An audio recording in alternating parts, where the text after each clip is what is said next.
Hello, everyone, and welcome back to Gamebreakers. We were just on a short break, and we have returned to the Tomb of Annihilation. And you should definitely go back and check out that earlier piece if you missed it. If you're just tuning in now, and we're going to jump right into the action with whatever this mess was. We find ourselves in this room, this tomb, and with that. Roken touched the thing, and the stuff happened, and now they're gone. And we also find that the hidden door is revealed piles of skeletons, piles of bones that assembled into the entire skeletons. And we have a room full of badness here. We also have something going on somewhere else. Now I'll prompt a initiative from Roken so he can keep up with that. And let's hop right in. The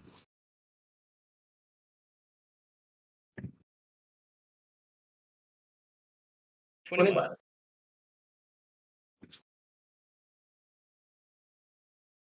All right.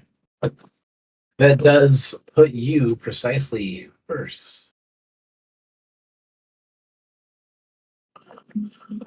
Ready to action?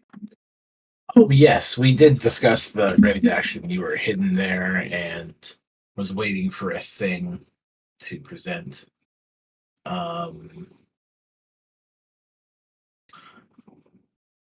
It doesn't really talk about the time frame of them assembling themselves, just that they're piles of bones until a thing happens and then they become these. So let's go ahead and go for it. What you got? I will start with the closest one.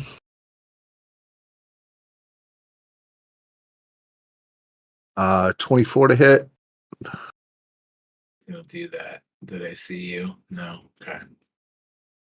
24 is going to hit.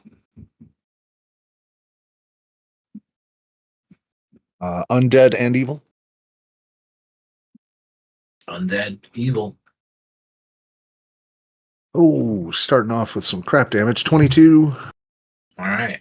Magical piercing. Second attack. Piercing. 27 to hit. 32. Magical piercing. Okay. Piling it in there. And that's my ready. All right. Now,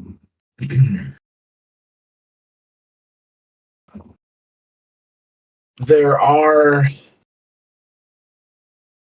these featureless walls that Roken had found themselves in, and looking upward, there is that distorted view of the world.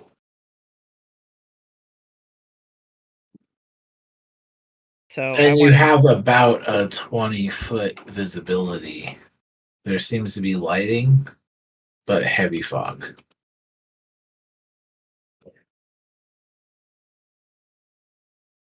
Yeah. So can I want to take out my crowbar and see if I can essentially scrape it along and make a little track as I walk down the corridor. Okay. You are able to do so. Okay. I will take all the lefts. All right. So as you take your item and go wandering down and you make your mark, I'm going to ask you to roll percentile. That's never good. 1d100, yeah? Correct. One's die 100. 13. And with your 13, you find some turns and parts where it opens up, and you find yourself at a piece that seems to end. And while you explore, and you've left your mark here, there's branching paths before you. And you have spent your turn making this exploration, and we'll move on to the next one. And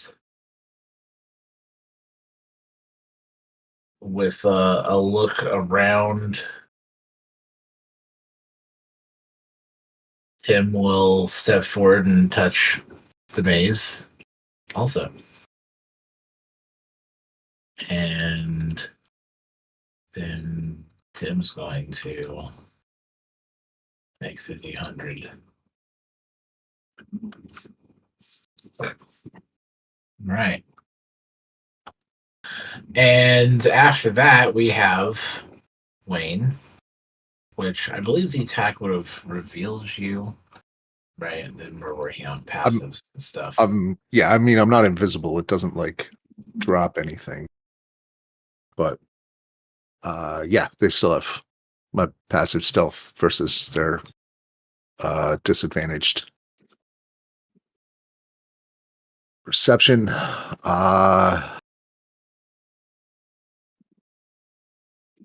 But we don't have light in here, right? It's dark. Right. I assume so. That's what gives me the thing. Yeah. How high is the ceiling? I have myself at 20 feet, but if it's lower than that, I'll just be wherever that height is. Upward to here. Yeah. Just over here.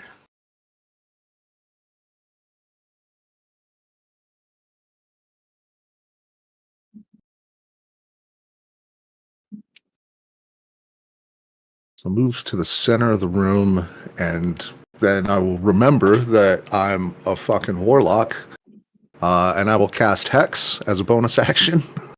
40 is the answer. 40? Oh, okay. In that case, I will get...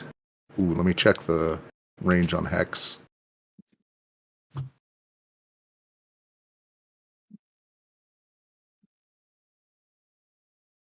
Oh, 20. Okay, so I'll go all the way to the top. So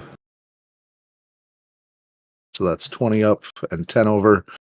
I will cast Hex on this one. And then take my attack action. And continue with the shooting. All right. Continue your shootery bits. What's that look like?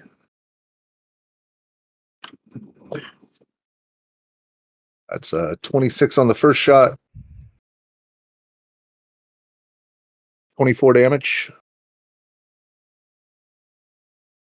Oh, wait. Because I cast Hex. 30 damage. Okay. 6 of that's necrotic. Still going? That is enough to finish it. Excellent. Then Take out the X. Yep, I will take my second attack on this one. I can't move my Hex yet, but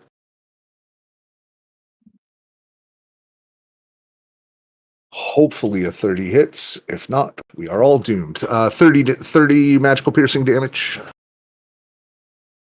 Okay. 30 magical piercing.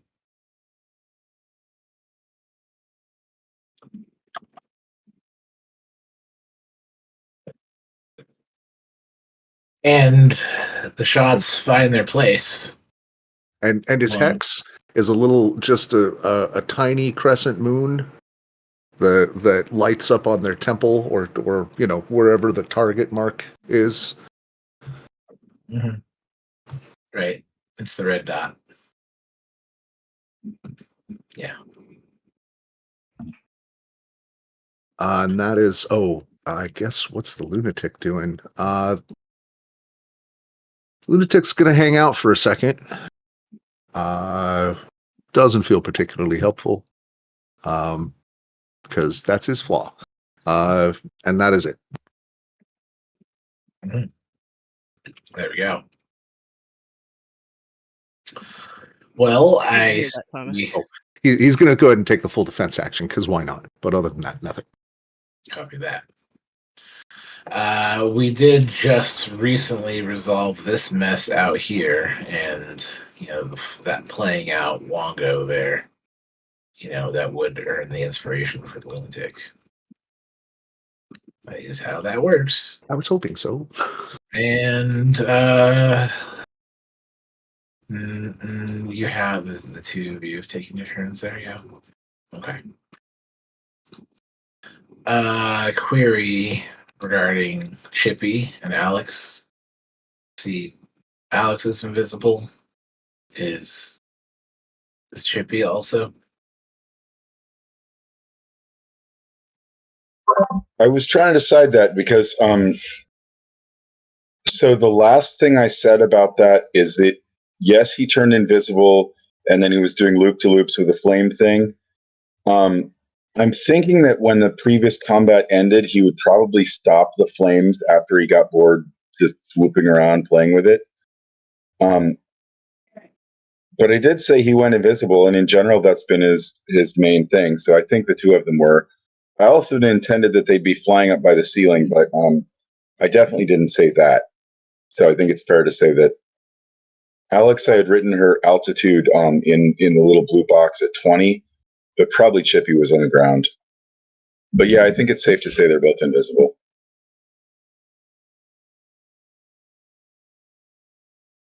Okay.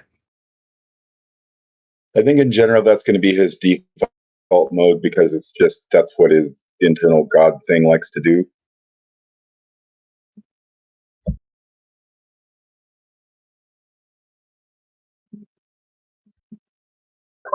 And that means I have to say things about my turn, right? Woohoo! Okay.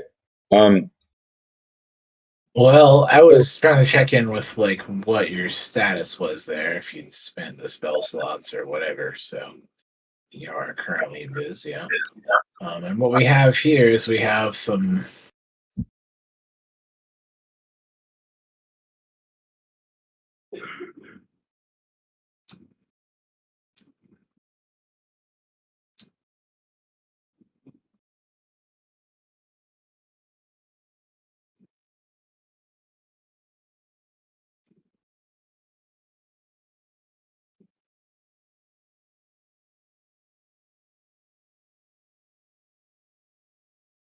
We have these Minotaurs all dash out. Now, I believe that the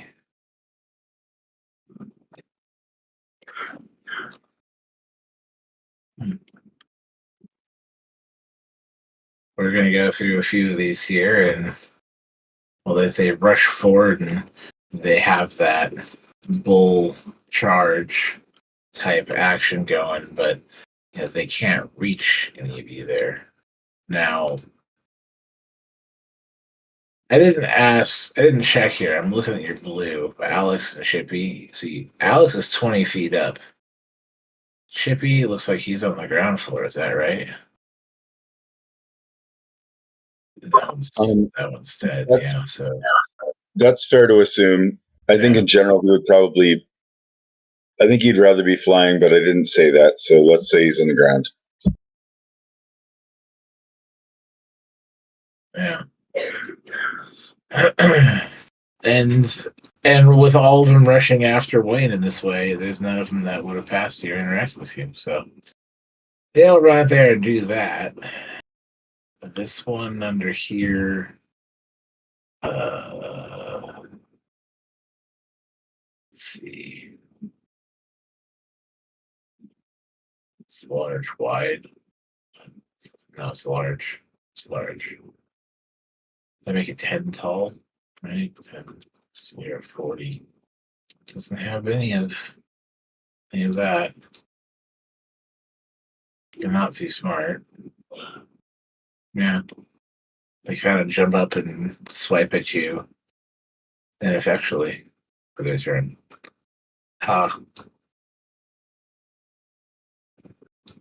Chippy, what are you doing? You see them all rush towards the center, and like they're all clearly quite agitated, trying to go after Wayne. They can't reach. If this one was not destroyed, then it probably would have ran right through you and or tried to attack you, even invisibly. But it was dead.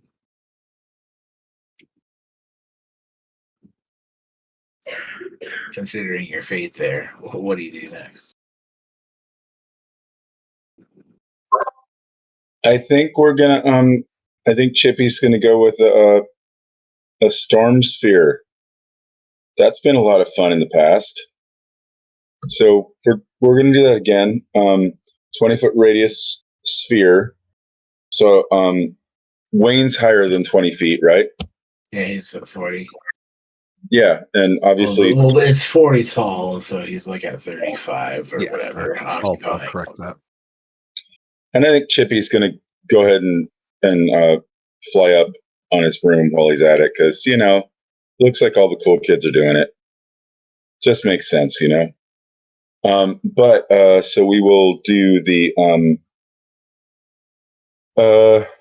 again. He's going to ask Alex to give him advantage on the Arcana check, although usually not necessary. So we're going to use the Mizium apparatus to actually hold on.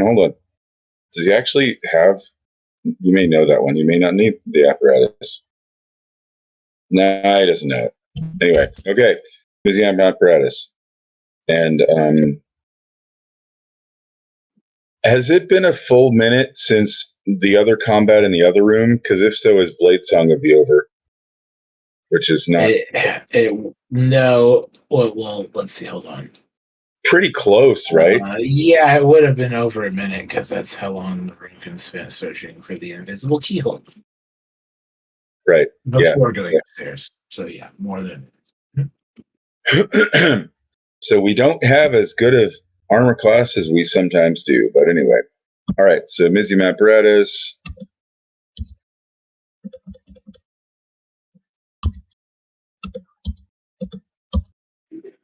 And that is DC 18. All right, pulls it off. It is cast. I will, as usual, put the. There you go.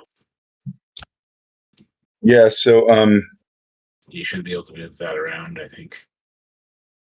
It's a token for you. Oh, okay. 20, right? Yeah, 20 diameter. Radius, I think.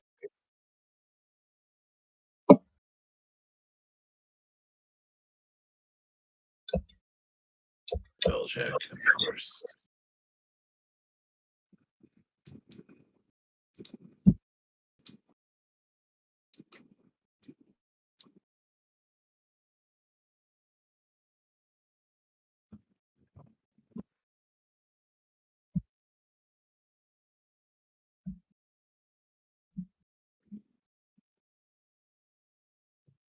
It is radius. Okay, according so to it's a D&D 20 Beyond. radius. Thank you. Just looking.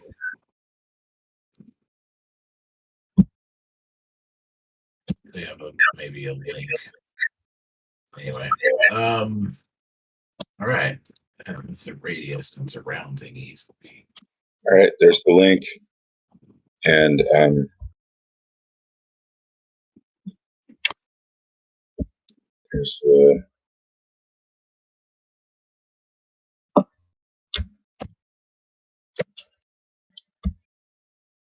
there's the body of the text. Yeah, so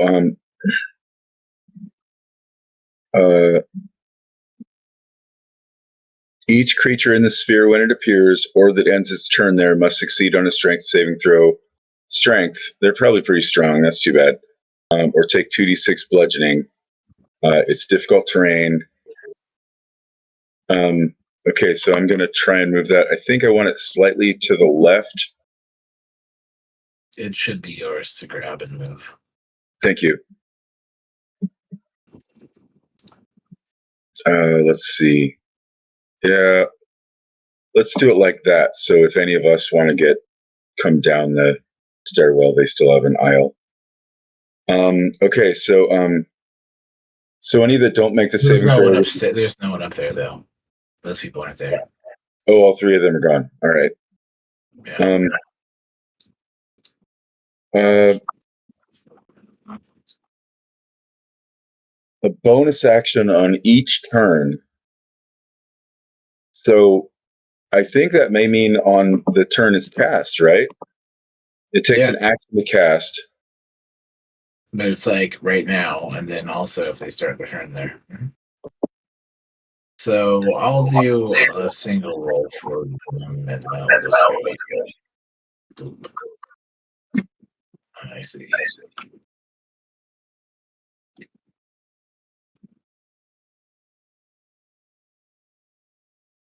Silvery barbs.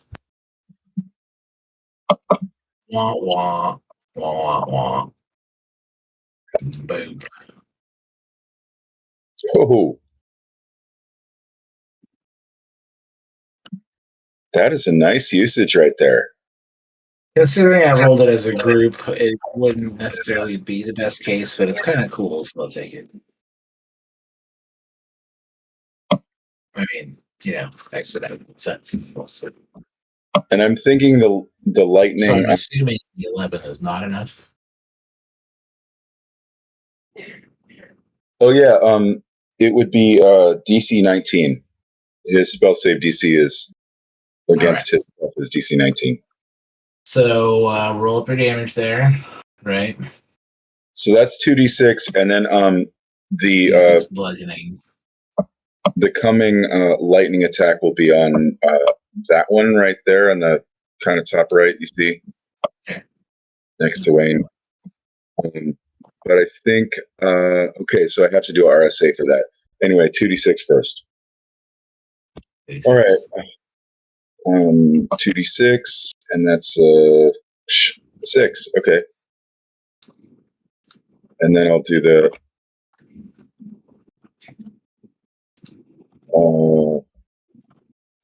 wait a minute, was it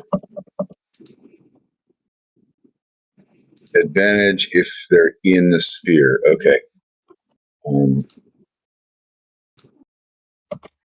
RSA with advantage, 31. I'm guessing that hits.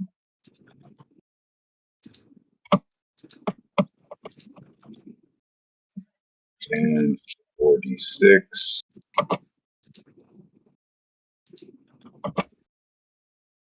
So 22 damage to that one. All right, so that was Chippy's bonus and his action. I said he moved up, so I think that's probably... actually, I think he's going to move away a tiny bit, too.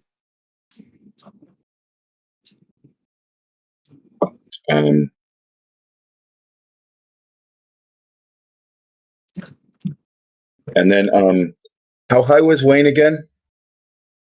35. 40. Or 35, yeah. Right. So, who's getting the 22? and there is one of them that was injured already. So here. Top right when they're just north of Wayne. That's the one Chippy hit with lightning. All right, for a 22, right? Yeah, is that right? Yeah, and then so Alex already used her bonus action to help Chippy with that roll, which means that she has her action and her move. So she's at 20 feet. She's going to go down 20 feet and into here, and do her signature move. And she's going to say, Wayne, tuck your legs. And she will throw out the tower. And the height of it is 30, and he's at 35, so she's figuring it's not going to touch him. But at 20 feet.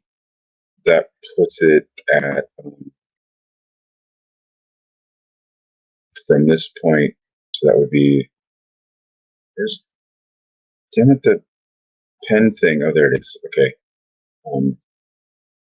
So I'm saying right here, 20 by 20. And that would be her bonus and her action. So she moved 20 to move down.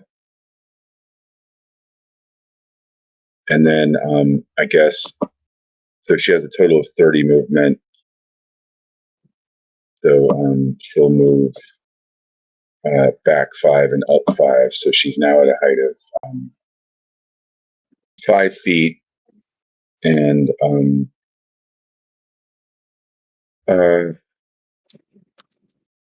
I forgot, Darren's, that was a dex save, right? I'll double check that. How do you do the 10d10? What's the advanced one? Yeah, you can type it out, but if you have to have the dice roller, there's it on the very bottom. It says ADV roller. Just click on that. Mine says arrow oh, up down. Okay, So there you go. 10, and then changes the default of D20, change it to 10. Okay. 10, yeah, D10. Probably faster to type it out, isn't it? All right. Or a macro and a button. Hey. Only 22 out of all of that? No, wait a minute. Hold on. No, 59. 59. Yeah. All right, 59. That's nice. Okay. All right, so you did 59.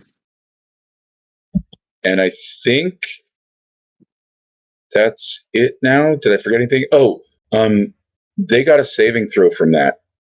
I think it's a dex, but I'm going to look it up. Anyway, after that, the turn would be over. But I'm going to double check that that's a dex throw. All right.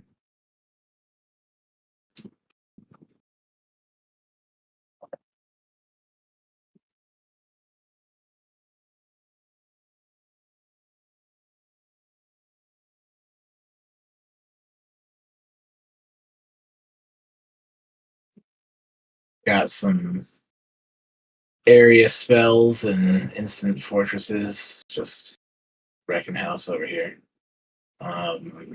But we zoom in to Roken. You find this branching pathways. You can continue swimming. Left, left. All right. All the left. All the lefts. So go ahead and roll me a percentile.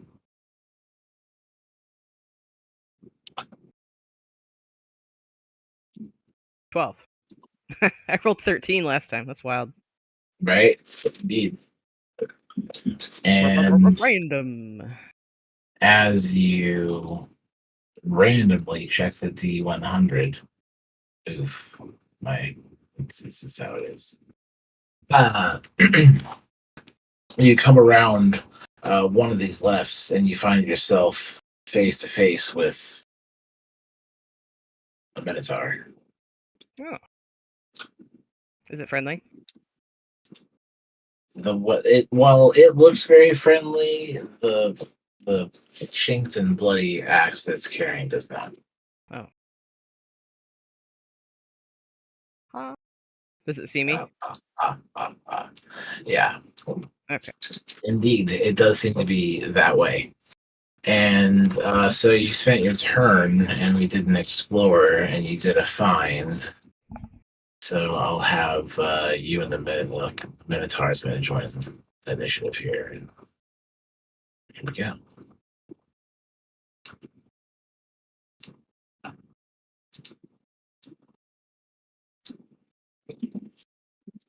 And as you and the Minotaur come like face to face, like the axe has an evil glint.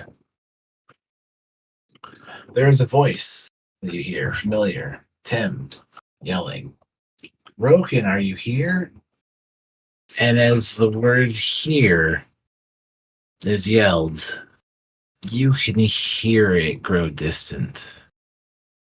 And there's this feeling of motion, and the stonework and the hedges and other pieces of the maze reconfigure themselves, drawing you further apart. Interesting.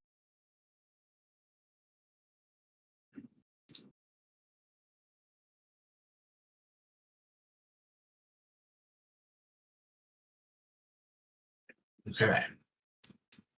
And while Tim does some things in the background there, we do have this great axe that decides to face you. And as the axe turns to face, there's some heavy steps backward and a deep exhale through the nostrils, and the Minotaur lowers itself for a charge. So, can't be friends? Looks like that's a no. So it's gonna go for one of these. Does a 13 hit? No. It's local. And it has follow-up. 11 won't do it either. With a dash and a headbutt that narrowly misses, and then an axe that drops adjacent. It clearly looks like it's not happy. Yay.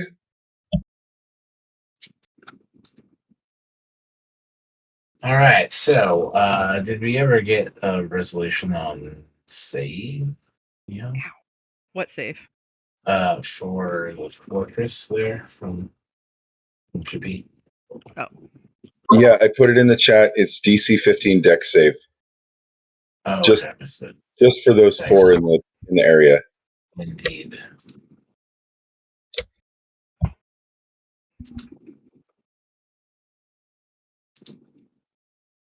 Well, it's gonna be in now.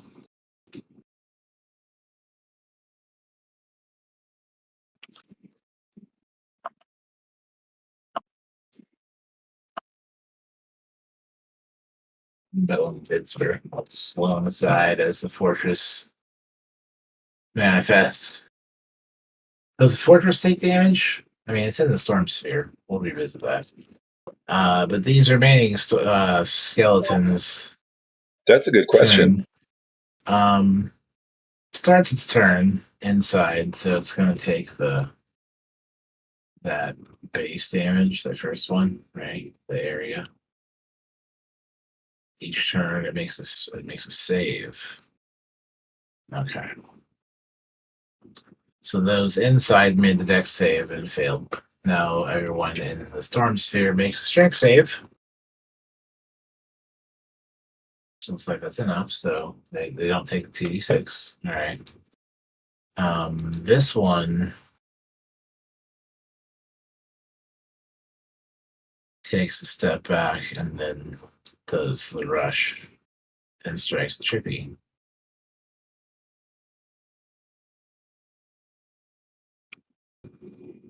Chippy flew upward. Yeah, Chippy's at 35 feet and invisible. Oh, I Alex do is see the number now.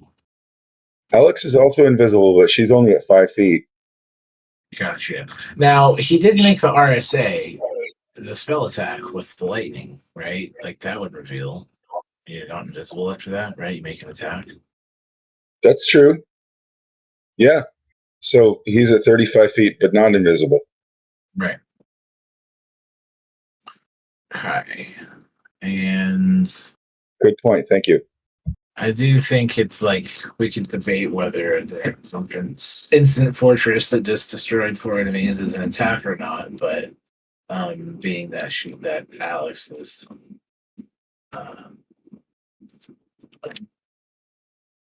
where is she out there? 5 feet there.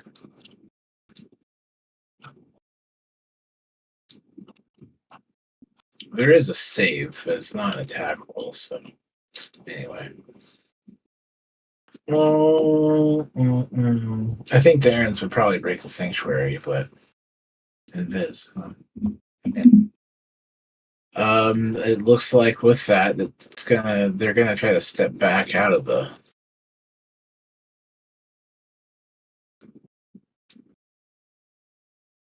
storm, and I think this one here at the top of the stairs, being that it has some height advantage, it's gonna make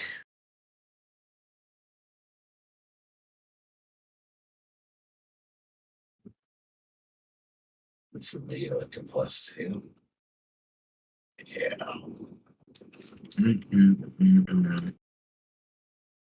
An 11 is probably not good enough to hit Wayne by throwing a great axe. And this one down here will. I admire his pluck, though. It was 22 to hit Chippy.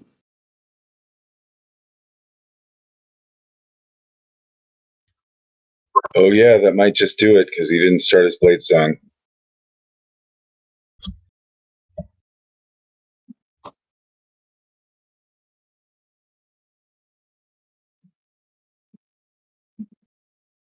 That's 22 does it, yeah. Yeah, I think so.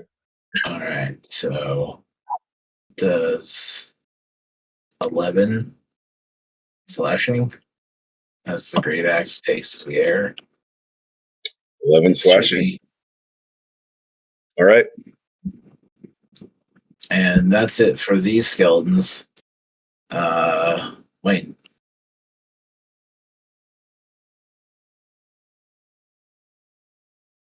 Indeed. The enemy forces are about half.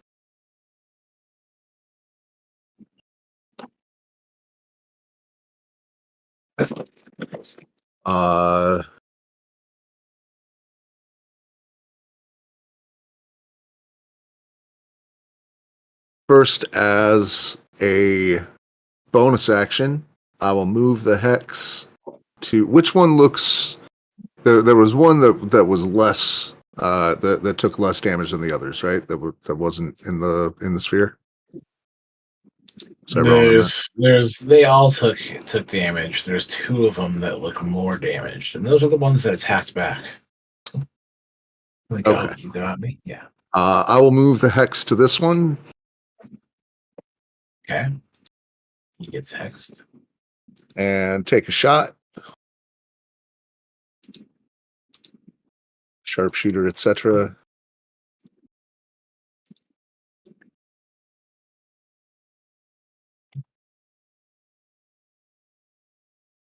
Uh, 23 plus 2, so 25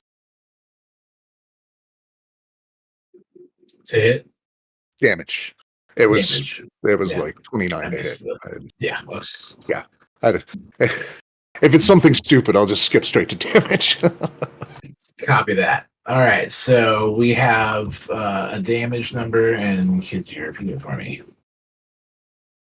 25. 25 damage incoming on this dude down here without missing the great axe. And that does land true. Still looks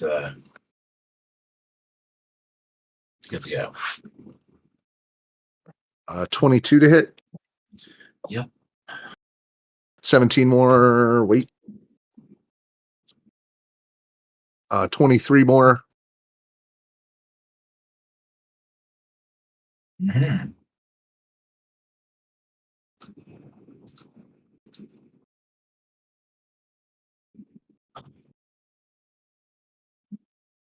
Doing damage. And now I remember why I've been skipping hex. It's because I do more damage on a bonus action throwing a rock. But that's his. That's what he's got. Sometimes, right? If they're going to be up for more than one round, it works, right? But you give up 1 round of damage to get that. No, because Then when I you could sharpshooter throw a a rock, rock, yeah, right? when I sharpshooter a rock, it's a D4 plus 17. When I roll hex, it's a D6. Right. So way more Yes, damage. if they're going to be around for a while, then you could hex them and then also throw rocks. But yeah. Right. Yeah, someday. All right, but that's Someday. Lunatic is cut off from the battle. Can't do anything. So he'll hang out. All right. We have Chippy, a revealed Chippy. You see the enemies have retreated from your storm sphere.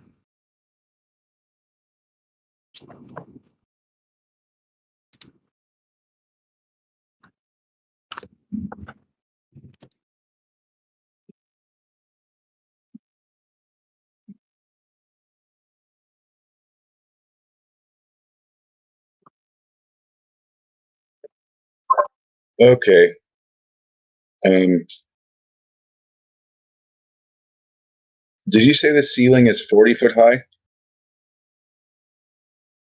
Indeed. That's why Wayne is at 35. Okay, that makes sense. We'll all be at 35. All right. So since Alex managed to was kind enough to construct this thingy here,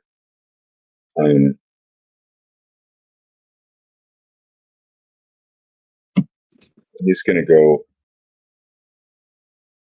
over here behind the parapet, which I think is probably taking partial cover or something. We're not really playing with cover most of the time, but just for narrative sake. I'm trying to follow. I mean, yeah, we have the stairwell, right? The twin staircase and balcony. Sorry, no, the fortress has crenellations around the top of it, apparently. Ah, okay. I guess he could go inside the arrow slits if he wanted, but he's not that industrious.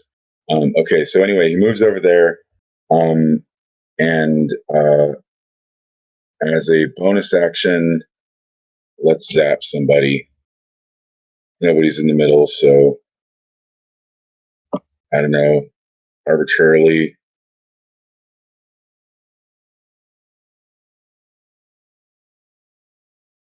I guess let's go for this one next to Alex. So we're going to do the lightning attack on her. And I think that was RSA. So 32 to hit. And then, so that's his bonus and his move. And then as an action, well, let's see.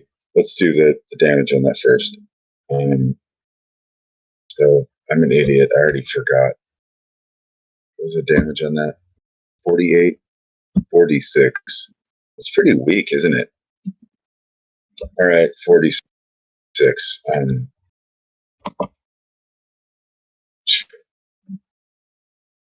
You're right, Wayne. It's like, just throw a rock. I mean, your attack roll here was a crit.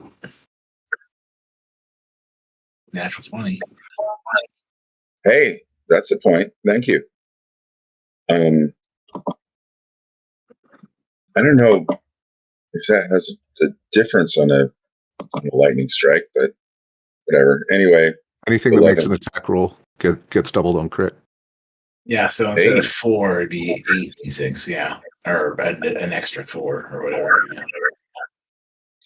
Should I roll 4 again or just double the total? Roll 4 again. All right, so 25. And which one are you targeting here? We Yeah, have like some pretty heavily injured ones, like here and here and here. We're doing the one closest to Alex there. This one down here. All right. So And then, so that was his bonus for the lightning bolt, and the move. So then, as his action, he's going to do. I'm going to say, Toll the Dead on the one right next to that one. Okay. And it has sustained damage. It is injured. That was a Wisdom save of DC 19.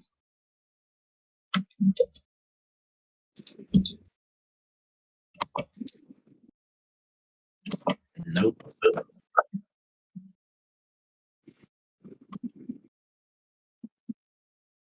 Well, 1d12. I think you have more than that, yeah. Yeah, I accidentally just rolled them one at a time, so that's 16, 20. Okay. And I think that's the end of his turn. And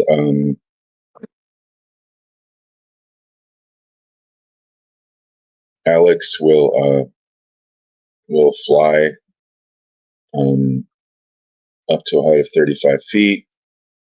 Let's say she's going to move over here just for fun. And then as a bonus action, she will help Wayne to give him advantage with his next attack. I already have advantage. Well, it's selfish. It helps her too.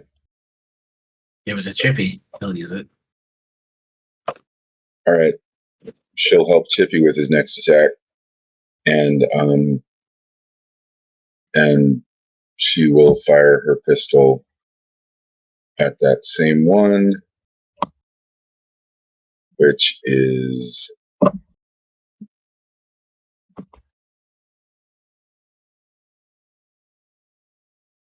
that's taking a long time.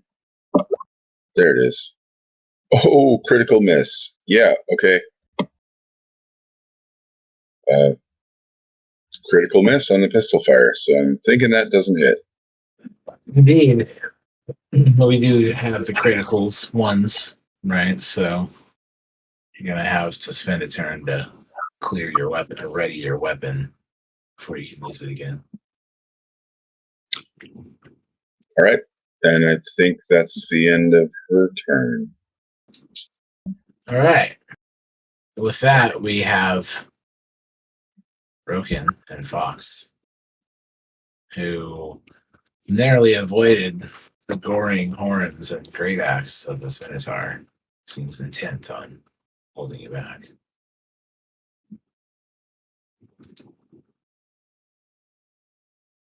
What do you do? She's fighting her mute button right now. One moment. Okay. Can you hear me? Yay. I'm leading up. So my biggest question behind the Minotaur, is there more maze? Or is it a dead end? More maze. I will run past him. This is a large creature in a 15-foot Yeah. space. And I am small. Mm-hmm. And you can try doing so, but it would definitely do some provocation. Even if I do a disengage? That certainly would be how to. I shall seem to use my recall cutting action. I seem to recall that with the 2 size differences, that it's not difficult terrain for her. Is that right? Yes. Well, it occupies a 10, and this is 15 Halfling nimbleness, feet I can wide. move through the space of larger creatures. There you go. So you do so. That's a disengage. I would also say that your fox would also need to spend its disengage to not, because it's also moving. It shall do so. You both evasively move past the Minotaur and keep exploring. Yeah. I mean, it's gonna be chasing you, and Yeah, it's stuff will fine. happen. But It'll get there you tired. go. So you move forward and go ahead and give me that percentile roll.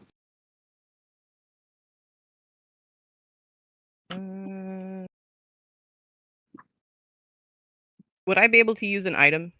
Do I have enough actions for that? I'm not sure which item you were be considering here. The Dust of Disappearance Does that item specify its activation. usage? Uh-huh. Let me check.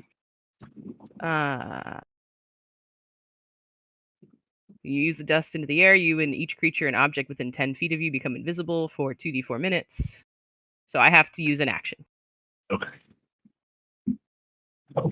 So I believe I have an action because the disengage is bonus. Because of your cunning disengaged. Yeah. Only a rogue could get away with this. All right, so I will, once I'm 10 feet away from him, I will, I'm not making the Minotaur invisible too. I will throw it up and I will get, I've held on to this for so long. I'm sad to use it. It is what it's for, but here you go. 2 1s, blah. All right, well, 2 minutes. That's still Okay. a long time in Combat rounds. but boo. All right. That's not the So kind you of one I can continue- reroll either. You continue forward, and it seems to want to chase after you, action economy and all. And you toss this up and do your disappearance. And as you round this corner, you see a golden crystal key.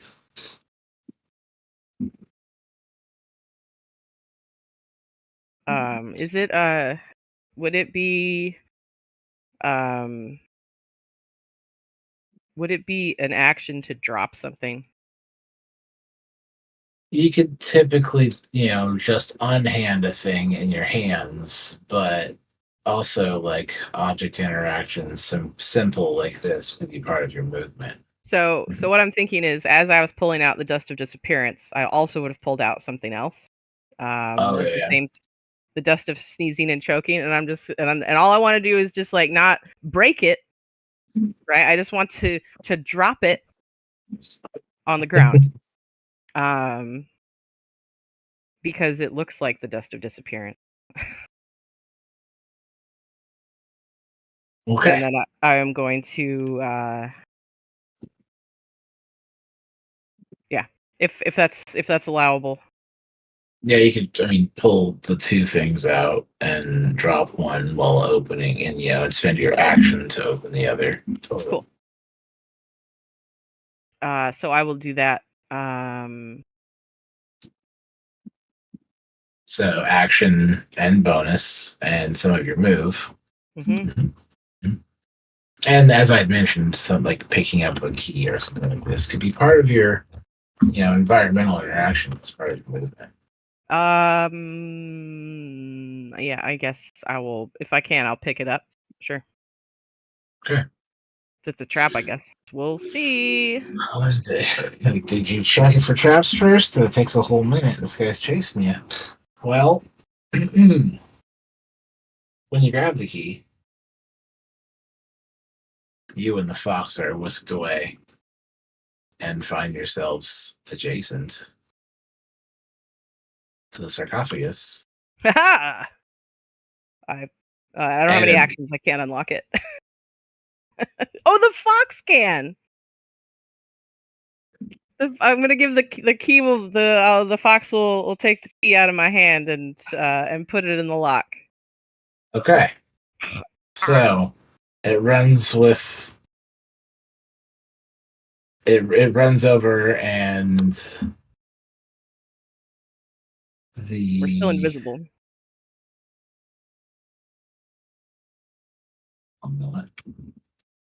Guess I didn't need to drop the Dust of Choking, but whatever. Roll me a d6.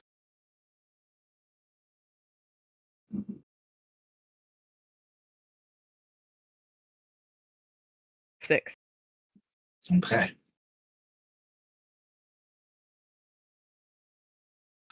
So the shifting You guys have been colors having fun. of the sarcophagus are currently black, and the gold key is inserted into the sarcophagus by the fox.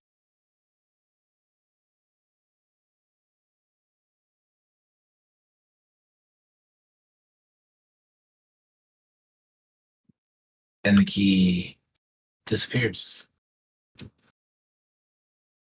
Hmm.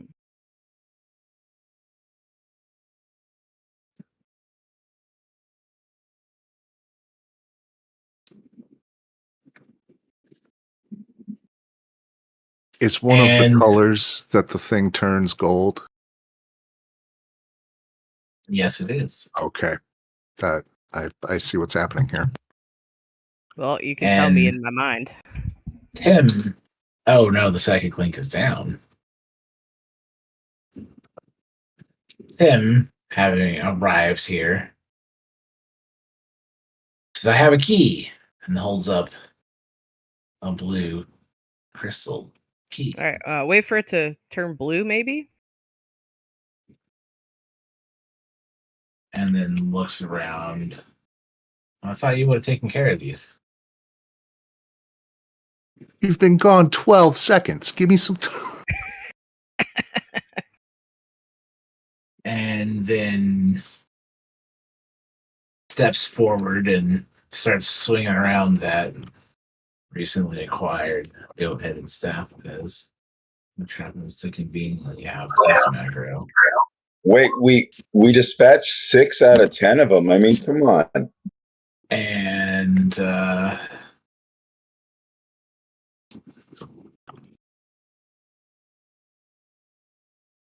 spins the staff around to have a strike across and then a jab, which is still using the same thing here.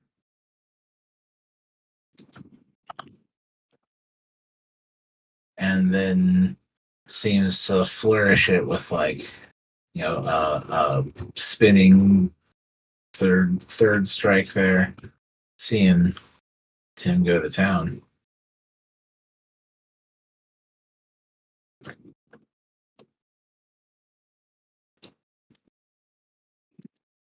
And next we have a minotaur that appears 5 on 5, and turns and takes a swing at Roken. Still invisible. Even though I'm invisible. Oh, you are invisible. That would be against pointed out. Right. I haven't attacked anybody or.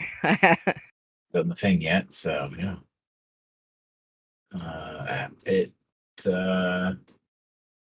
pivots and sees the fox and him, and it's gonna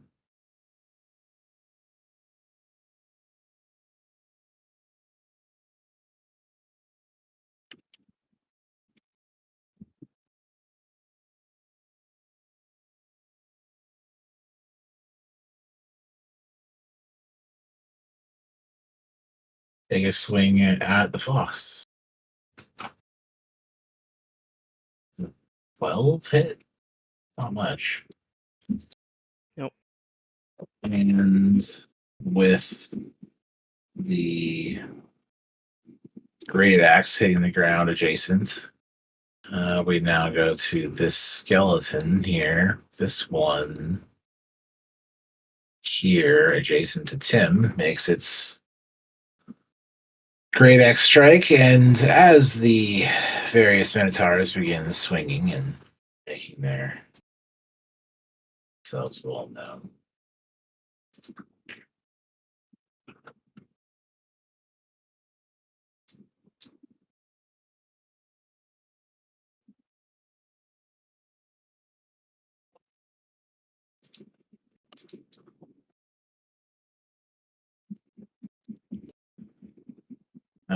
This one here. Since it's trying to help this one here at the top is gonna throw its axe at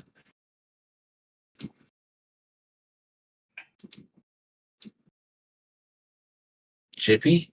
Yeah, Chippy. So it's D20 plus 2.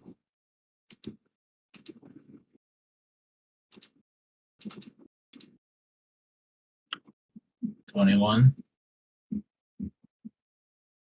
Chippy. Yep. Why didn't I start my damn Blade song yet? Don't know. Don't know. Oh, I know. Couldn't tell you. Shield spell as a reaction. Haven't done that in a while. Oh, there you go. I think that gives me a Reaction. +4, +2. which puts me at what? +2? Or no, plus, yeah, anyway, yeah, you're safe. I think it's, yeah, right. Shield, mark it off. Yeah, level 1. Made his, this one here is going to run over to the fallen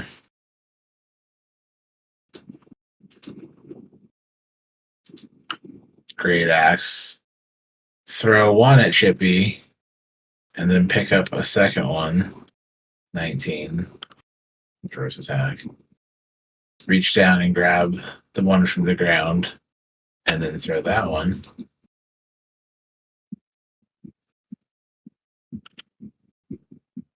But neither of those are good enough. He doesn't know he needs to crit now, but he tries. And 2 great swords go flying by. We have Wayne.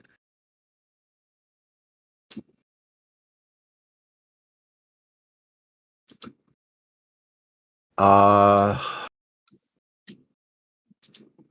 new Wayne. contestant has joined the battlefield.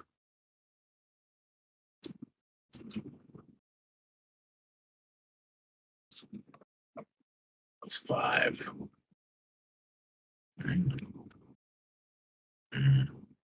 I have to just do some quick measuring.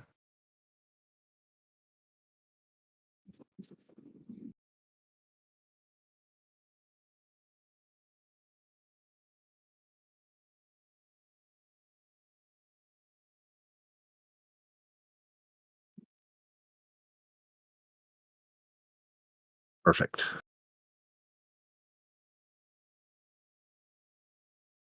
So Wayne is going to just ting 2 claws together. And from that,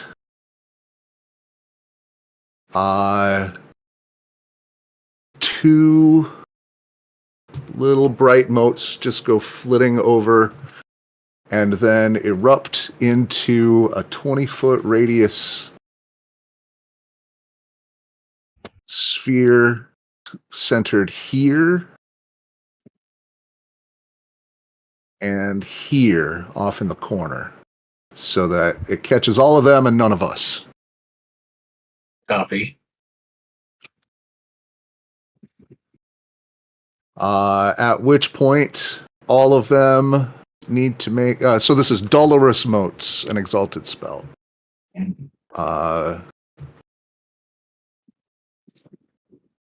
Is that Dex or This will be a wisdom save.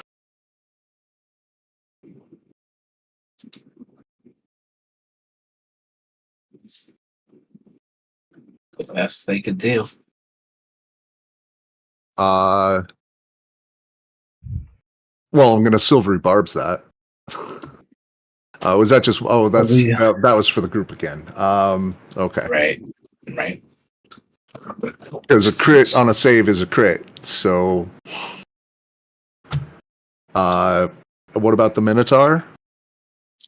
I mean, this one down here, like if you wanted to do it versus him, you know, he's singular by himself down there. Yeah, Do it for gets that all of creature. it gets all of them and none of us. There are Right. 2 spheres centered here, 20-foot radius here, and here. All right. I would say you could do a. Oh, not down here. Copy. Okay. Yeah. Not him. Got it. No, here. Uh-huh.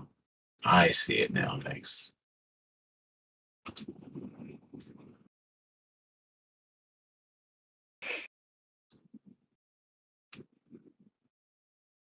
Yeah, it's gonna be centered in this square. That's what I did all the measuring for.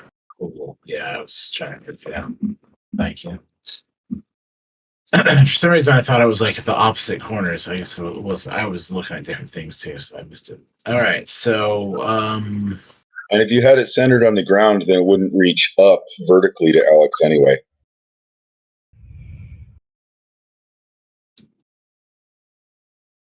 so it looks like we got this group. Yeah, but then it over wouldn't get all here, the. and we got this group, and then we have the Minotaur making the wisdom. Why just Are you fucking shitting me? just on fire? Well, that one gets the silvery barbs. Fuck you. That one. All right, he has to roll again. Yeah, it would be Yeah. cool if all of them rolled individually too, but I get it. Right. Like I'll have him roll individually here by himself, and you had 11. All right. Well, he's stunned. And it's an AOE. It's a zone now. When they start their turn, they'll make it again. Blah. Okay. Blam. And then we have still nothing from. I'm gonna take like a. Yeah, and Wayne is going to say, "Hey, can you drop this so the lunatic can get in the fight?" Pointing at the fortress that's cutting off the stairs.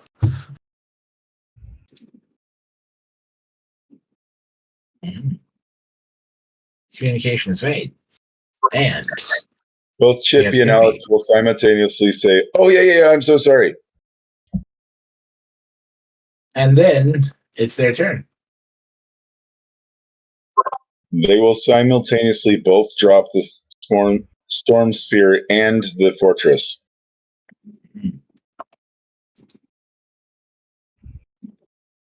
What else we got?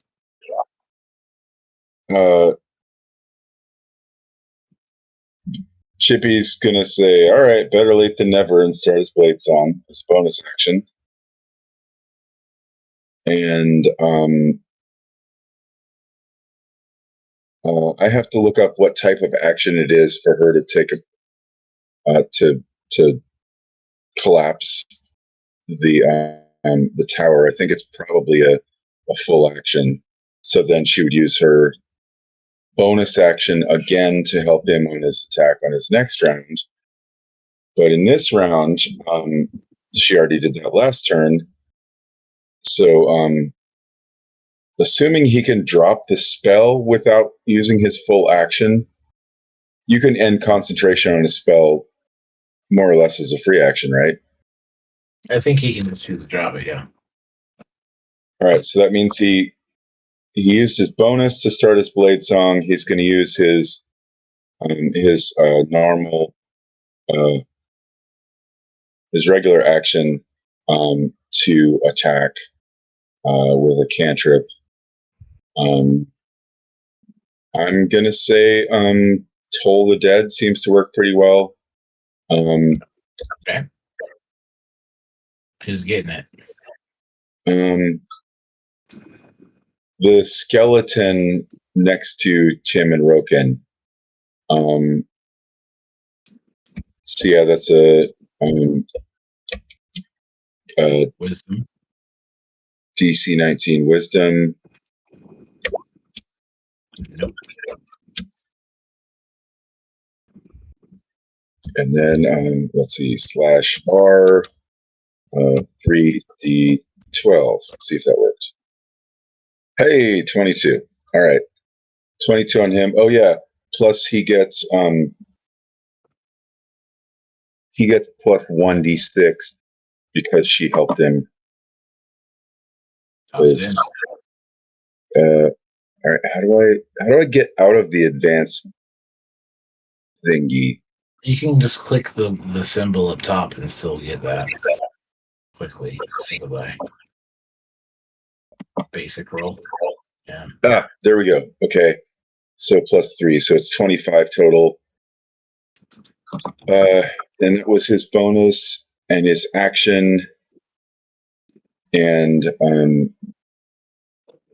The Toll Dead does seem to finish off this Minotaur skeleton.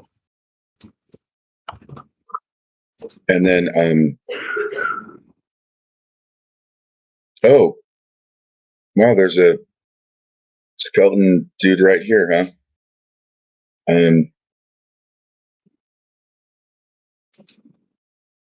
All right, so Alex is gonna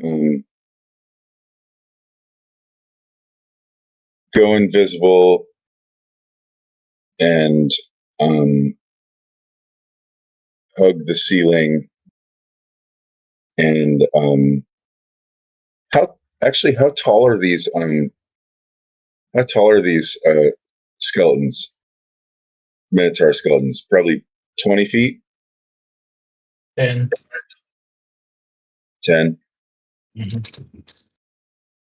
All right, so because her pistol is not cooperating, It just needs an action ready action. yeah, so she's gonna she's been waiting. She's gonna use her 15-foot. So at 10, that means at 25 feet. So she flies down feet to 25 feet. Uses the Eldritch Claw Maul attack with a dagger, which she will draw in the process of flying down. Here's the attack, and then here's the damage. I didn't see if that hit yet, and then it gets plus 2d6 because of her expert thingy. So unfortunately, it was not at advantage. So does 14 hit? A 14 is going to hit the entire skeleton, right? That's this one here. Yeah. It's too bad it wasn't an advantage, because that would have been a critical. But oh well, didn't think that far ahead. All right, so 13 piercing plus the 2d6, and that is 3, so 16 total. And then so she was at 35, she went down to 25. That's 10. So she's going to go back up to 35 and spend her last 10 going this way. Right. And I think that's the end of her turn and his. We have Roken here. And the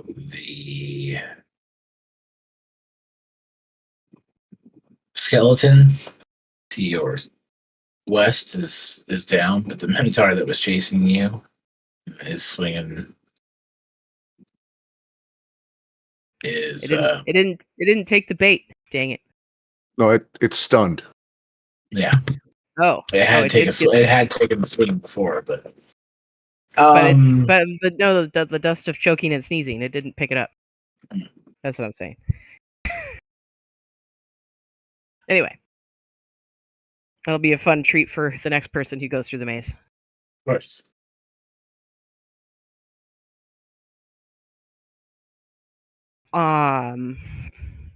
Give me the blue key.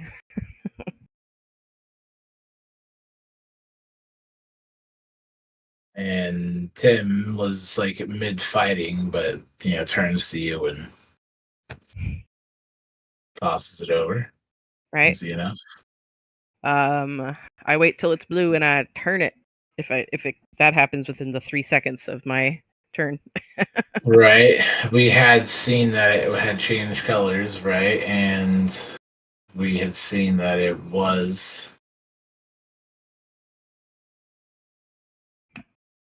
black. And as you ask for the key, you take the key and you see it's blue, and you look at the sarcophagus and it turns blue. How fortuitous. Ah, Blue happens to be the next one in line. I stick it with the key while it's blue. Okay. So, Hey, guys. being move freely, I will put you in the front of it here. And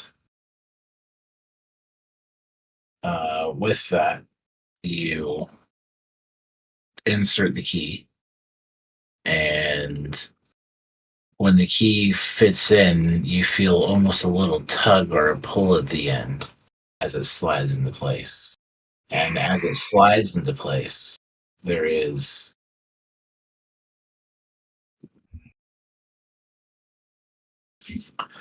a change as the color blue still disappears from the piece, and it has its opaque kind of like the white crystal piece, and the lid disappears entirely.